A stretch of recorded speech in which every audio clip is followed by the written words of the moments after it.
Hi, this is Grandma here, and reading The Iron Ring. And we ended the last chapter with a cliffhanger. I'll read the last two paragraphs. This is Nahusha talking, and he is the villain in this story. Ghost or Gopi, I stomach none of your mockery. Flesh and blood, I'll see that. He motioned to the bowman closest to the chariot. Shoot. The warrior drew his bow and sped the arrow, plunging into Miri's breast. Nahusha thinks that she is a ghost or some kind of spirit come back from the dead to taunt him or haunt him, because he saw her die and his warriors saw her on the funeral fire, but she did not die. She was that was something that she learned from Adhikavi, how to pretend to be dead, and they actually threw a bundle of sticks wrapped in her clothing onto the fire. So now we find out, did it kill her? It should have, for sure. And this is chapter 31, called the Bandar-loka. And remember, the Bandar-loka is the monkey kingdom. Chapter 31. Miri looked down calmly at the arrow. She gave a little shrug of unconcern as she pulled out the shaft and threw it aside. I thought you'd be glad to see me. Miri shook her head regretfully. I'd hardly call that a fond welcome. Come, Nahusha, I'm waiting for you. Shoot again. Nahusha's face twisted in fear and fury. Dead or alive, kill her, kill them all. Miri made no attempt to move. The bewildered warrior notched another arrow to the string. No sooner did he draw the bow than the stave snapped in his hand. Oh, enough of that, Miri said. You could hurt someone. Have a care. I might take you with me, too. The warrior gaped at her, then at his shattered bow. He backed away. His terrified comrades dashed for the gates, and he fled after them. Raging and cursing, Nahusha snatched the reins from his driver, wheeled the chariot, and sent it racing toward the city. Adhikavi sought to bar the way, but Nahusha plunged past as if Miri's vengeful ghost were at his heels. Darshan's horsemen and charioteers had broken from cover to charge across the plain. The troops poured from the city gates. Nahusha's commanders, seeing their king in peril and Ranapura coming under attack, had taken their own decision to meet the oncoming assault. Well, that brought them out faster than I had hoped, said Miri. Hashkat, it's time to leave. We have other things to do. Tamar's worst moment of fear for Miri had passed. The breastplate of tough leather, padded with rags hidden beneath her robes, had shielded her. Now all depended on Bandar-loka. He clapped his hands against Gayatri's flanks and set off after Nahusha. Kiran and Skanda galloped to join their troops advancing on the city. Nahusha, Tamar saw, was forcing his chariot through his warriors' ranks, trampling and running them over in his haste to reach the gates. Flailing at his men with the flat of his sword, Nahusha shouted at them to withdraw inside the city. It was too late. His commands went unheeded. The battle had gained momentum and a will of its own. As yet, more warriors streamed out. By now, the leading ranks of Darshan's horsemen had clashed with Nahusha's troops. Tamar had only one thought, Nahusha. He galloped clear of the press of foot soldiers and riders. He strained his eyes for a glimpse of him through the rising clouds of dust. At the same time, one of Nahusha's chariots burst through the ranks of warriors. The driver lashed the horses to greater speed. The Kshatriyas on the fighting platform brandished a spear. Before he could hurl it, the chariot jolted to the ground. A wheel had spun loose from its axle. Kicking and bucking, the horses broke free of the shafts.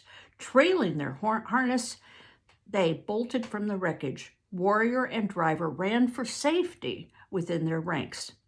Tamar cried out in triumph, "The Bandar-loka!" Okay, so what have the Bandar-loka done to deserve that cheer? Well, we're going to find out. Night after night, following Mary's plan, a secret army of monkeys had scaled the front wall of the city. Like silent, long-tailed shadows, they slipped into guard rooms and stores of weapons. They loosened chariot wheels, frayed bowstrings, weakened bow staves with unseen cuts from the thin blades. The bow that shattered in the archer's hand had been the work of their deft fingers. The Bandar-loka had done all they could to cause as much hidden damage as possible. Akka himself had brazenly stolen into Ranapura a dozen times or more in broad daylight.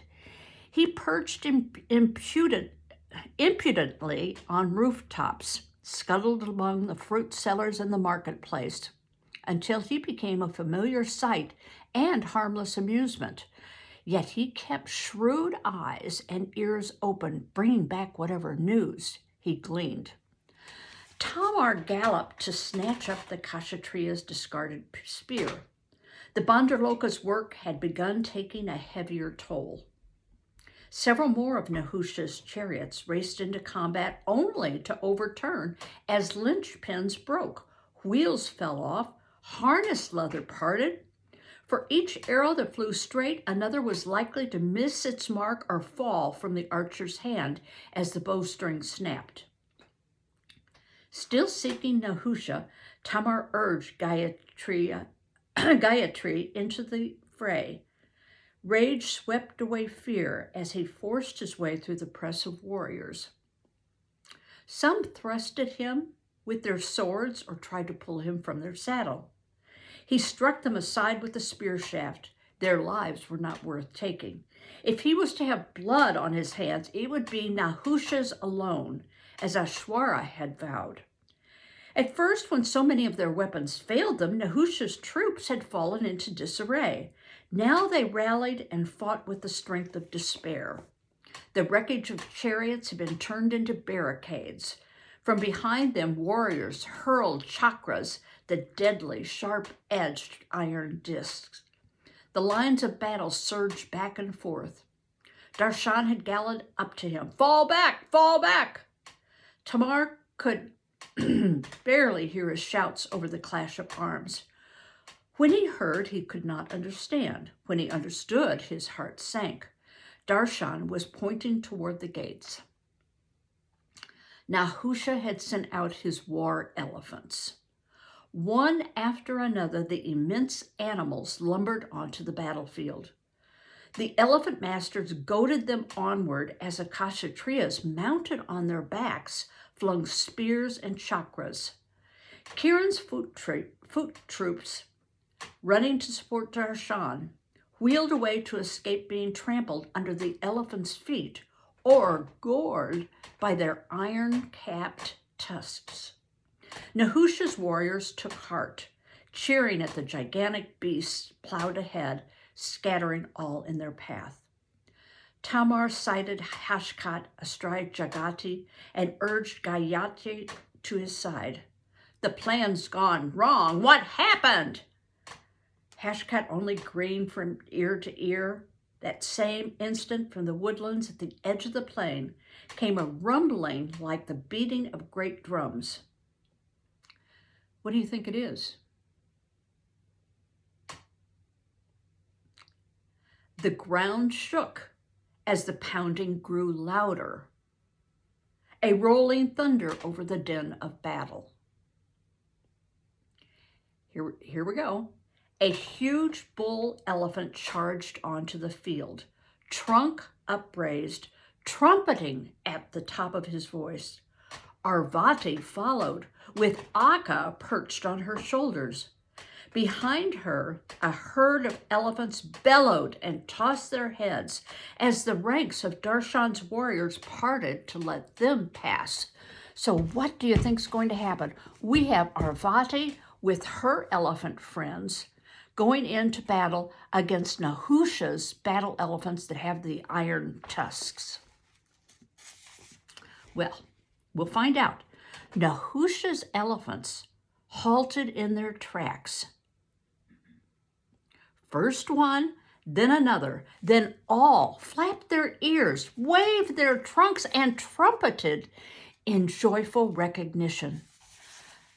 The mahouts goaded them mercilessly to attack, but they reared up to shrug off their riders and send them headlong to the ground. Arvati and her kindred moved steadily across the field. Nahusha's elephants paid no heed to the threats and commands of their masters, but eagerly joined Arvati and their long-lost relatives. Free of their tormentors, they swept away the barricades of wrecked chariots. The warriors scrambled to escape, only to find themselves beset by other foes. Through the gates rushed wild boars, slashing with curved tusks. Wolves, snarling and snapping, followed them. A half-starved tiger and a ragged-maned lion sprang roaring into the midst of the terrified troops. "More monkeys' work!" Hashkat bounced up and down up in the saddle. "They've unbolted Nahusha's animal cages!" Seeing their foe in such confusion, Kiran and Skanda joined forces with Darshan to press a renewed attack. Some of Nahusha's troops had thrown down their weapons and raced in panic from the field. Others tried to make a stand as best they could. The folk of Ranapura had flung shut the gates, leaving the embattled warriors no choice but to fight or fly. From the tail of his eye, Tamar glimpsed a burly white-robed figure, heaving his way into the midst of Nahusha's ranks. He thought first it was a Brahmana gone mad, then saw the powerful arms and shaggy head. Who do you think it is? It's the bear. "Jambavan!" Tamar cried as the bear charged on, dashing to the ground all who stood in his way, as if they were no more than pieces of crockery in his ashrama. He turned and saw Miri. "Keep back!" Miri had changed her shroud for hunter's buckskins and long flying hair. She sat astride Soma Nandi, that's the tiger. The tiger, teeth bared, tail lashing, bounded abreast of Tamar. "Stay clear! Leave the rest to Arvati!" As she spoke, Tamar saw the herd of elephants break off their rampage. Arvati was beckoning with her trunk. All her kindred hurried to join her, and shoulder to shoulder the elephants formed a massive gray wall to surround the remnants of Nahusha's defeated army. At the same time, Tamar caught sight of Nahusha's chariot. The driver had jumped out to save his life. Nahusha, gripping the reins, lashed savagely at the horses. The chariot careened along the wall. Tamar kicked his heels against Gayatri's flanks. Nahusha had slewed the chariot around the angle of the wall, but Tamar galloped after them through the ranks of retreating warriors. Nahusha was rapidly outdistancing. At full stretch, Gayatri checked and nearly stumbled. Ahead, Nahusha's chariot skidded to a halt and tipped sideways. The horses foundered, broken free of the shafts. Gayatri swerved, almost plunging into the wreckage. It took Tamar a moment to understand. Nahusha had driven too close to the edge of the pits encircling the city. Tamar halted and swung down from Gayatri. Nahusha had clambered out of the disabled chariot. "Well, here's the corpse washer," Nahusha set his hands on his hips as Tamar leveled the spear. It seems to have found a pointed stick. Does the creature play at being a warrior? Tamar took a pace toward him. As I told you, Nahusha, I want your life, not your death. Surrender. Face justice honorably, and I vow to let you live. You bargain with me? Nahusha glanced scornfully at Tamar. You want my life? Then come and get it. Throw your little stick at me. I have no weapon. I broke my sword on one of your rabble you sent against me. Are you afraid to kill an unarmed man? You were so eager once to challenge me. Now it is I who challenge you, in even combat, hand to hand by the warrior's code of honor. Have you the stomach to face a real Kshatriya on equal terms? As I warned you, corpse washer, I bite very hard. Tamar gripped the spear shaft and drew back his arm, fury mounting at Nahusha's attempt. In his ears rang Ashwara's question on the eve of battle. Can any man kill and keep his heart pure? Or is all slaughter alike? And the Chandala asking, how are you different from Nahusha? With an anguished cry, he flung away the spear and sprang to grapple with him. No sword, corpse washer? Hissed Nahusha, one hand seizing him by the throat with a string Tamar had not imagined. No sword, but this! Nahusha snatched a dagger from beneath his breastplate. Tamar fought to twist away from the glinting blade. With all his might, he wrestled free of Nahusha's grasp and stumbled back. Before he regained his balance, his legs were suddenly knocked out from under him. He fell to the ground as blurred shapes hurtled past. He heard Nahusha cry out, and he flung out his arms against his dagger threat. What in the world has happened? Well, the next chapter is 32, to the Snow Mountains, but that doesn't give us any clue as to what has happened. So I guess we'll have to read. It was too late. Tamar could do nothing to stop them. The once caged animals attacked their tormentor from every side. The wolves flung themselves on Nahusha, one at his throat, the other sinking fangs in his upraised arm. The boar, whose onrush had knocked Tamar to the ground, charged ahead, savaging Nahusha with his tusks. The lion and tiger clawed Nahusha to his knees, while the wolves snarled and set their jaws tighter. The creatures Tamar saw all bore marks of the lash or branding iron. Half-starved though they were, their fury had given them strength to take revenge on their captor. Nahusha screamed in rage and pain as the animals swarmed over him. For an instant, he kicked free, but as he tried to stand, he stumbled over the brink of the pit, clutched at empty air, and plummeted onto the piercing spikes at the bottom. Tamar jumped to his feet. The animals scattered to freedom. The tiger wheeled, fixed glowing eyes a moment on Tamar, then sprang. The striped body vaulted past him. Miri had ridden up on Samanandi, and the tiger made straight for him. The girl barely had time to slide off Samanandi's back as the pair of tigers rushed together, rubbing heads, licking each other's ears, rolling on the ground as playful as kittens, and rumbling out loving purrs. This is my Sunda, my mate. Somanandi paused a moment from the joyful reunion. I kept searching for him after I left you. When the Bandar-loka spread word that you needed help, I came as quickly as I could. She turned melting eyes on Sunda. I never lost hope of finding you. Nor did I, said Sunda. Even so, without the Bandar-loka, I'd still be in Nahusha's cage. Miri had gone to the edge of the pit. She glanced down, then turned abruptly away. He'll keep no more prisoners, animals or anyone else. So what has she just said? She looked down in the pit.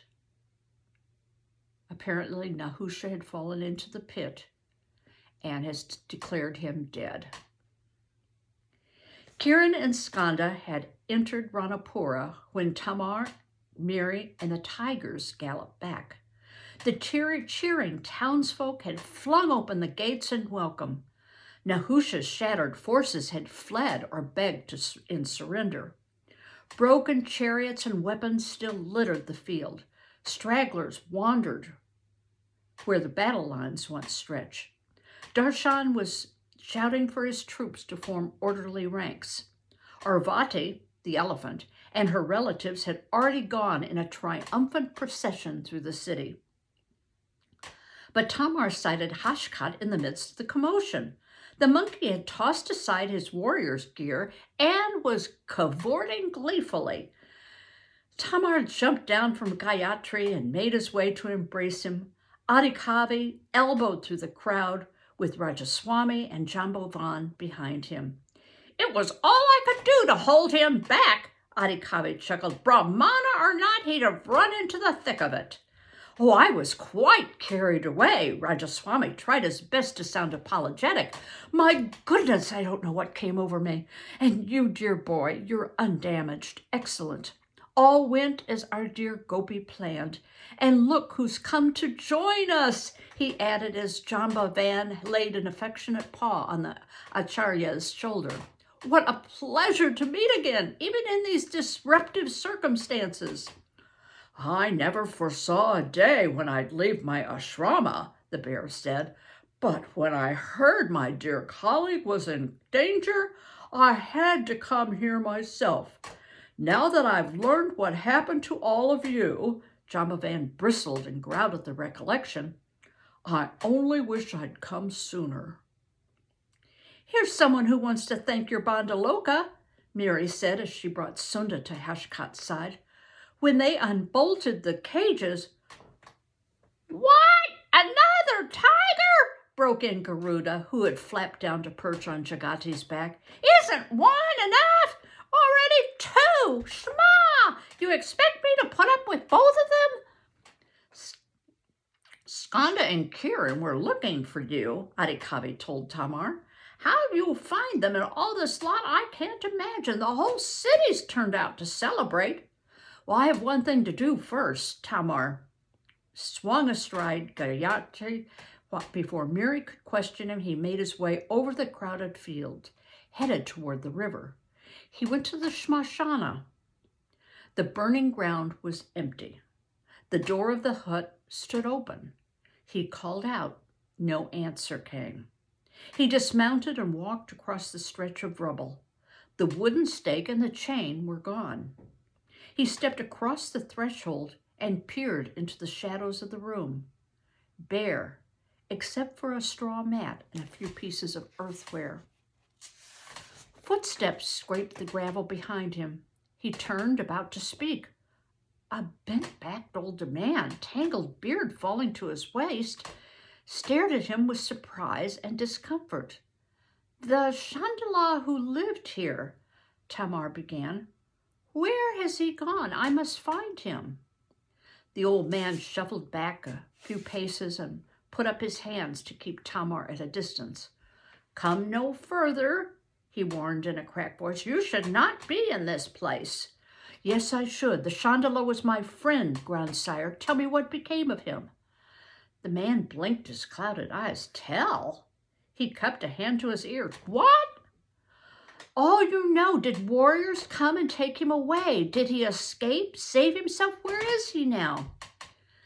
The old man frowned, shook his head. Tamar repeated his questions. Grandsire, do you understand me? There was a young man as well, on a chain. Did the Chandala speak of him? Young man? No, only me. I know nothing.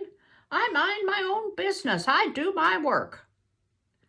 When did you come here? Tamar pressed. How long ago? Long? The man was growing unhappy in Tamar's presence. Long ago? When? Why do you ask? Go leave me in peace. This is a place for the dead, not the living. The old man clamped shut his toothless jaw, shuffled into the hut, and closed the door.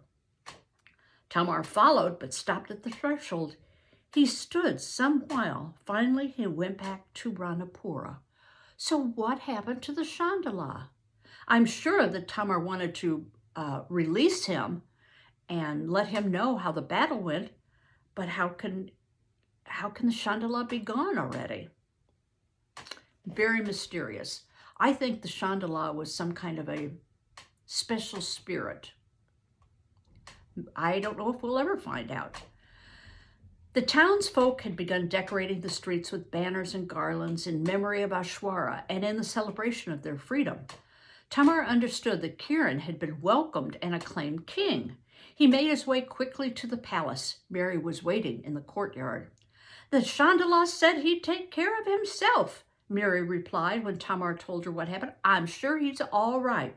We'll try to find out later. Come, Kiran expects you at his durbar. She led him, still troubled, to the great audience chamber.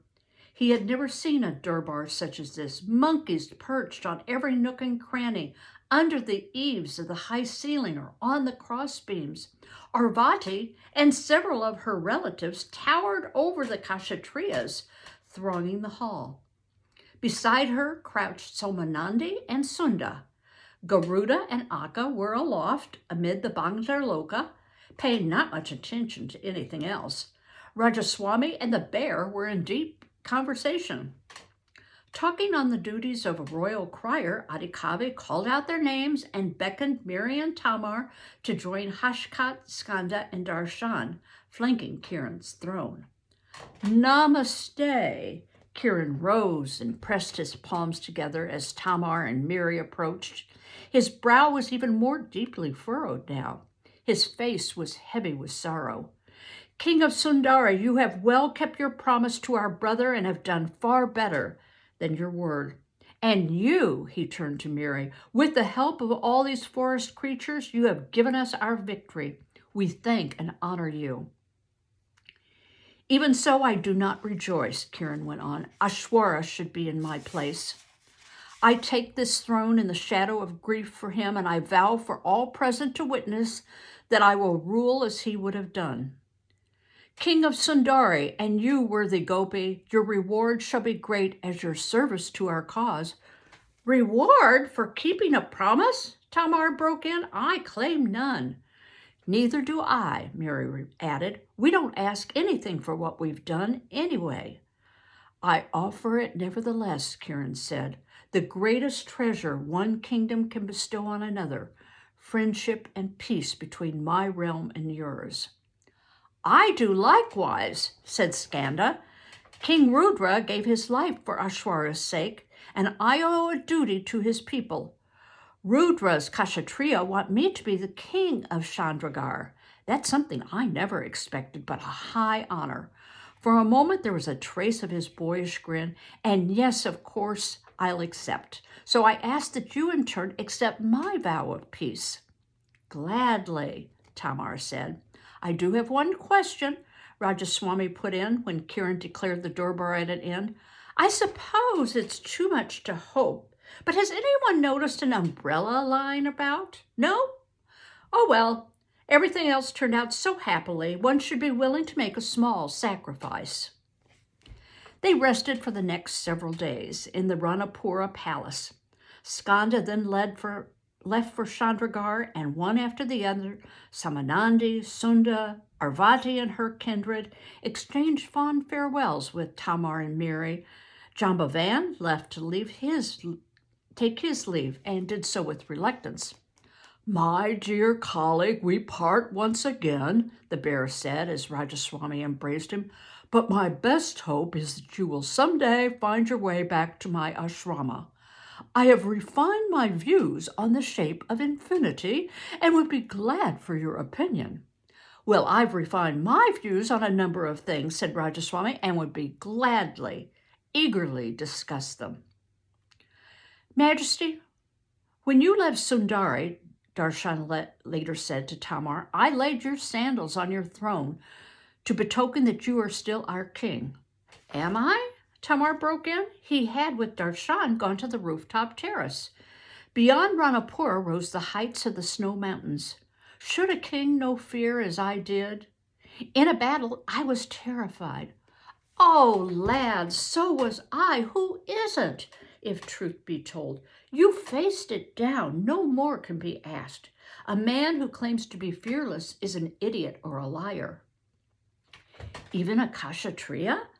When I rode with Skanda, I spared a man's life and told Skanda I killed him. Nahusha at the inn would have been my hand that slew him. I'll never know. Better a king who holds back from bloodshed than one who relishes it, Darshan said. Enough, lad. Come home. You see what this dream of yours has cost you already. Give it up. Only more ill can come of it. Once I might have done so, Tamar said. I even tried to throw away my ring. I couldn't. He shook his head. Tomorrow we'll go into the mountains as I must. For the sake of a promise you made or didn't make? Darshan burst out. That's more than even a king's honor demands. This is for my own sake and by my own choice, Tamar said. You think I only dreamed. That may well be, but I'll never be at peace until I'm sure one way or the other. Miri understood that better than I did. You, old friend, go back to Sundari. Rule well, love my people, do the best for them. That is my last command to you. So, looking back at the map, they are here in Ranapura, and now they're headed for the Snow Mountains because right here is where they're headed, Mahapura. Okay? So we'll find out more later. Bye-bye.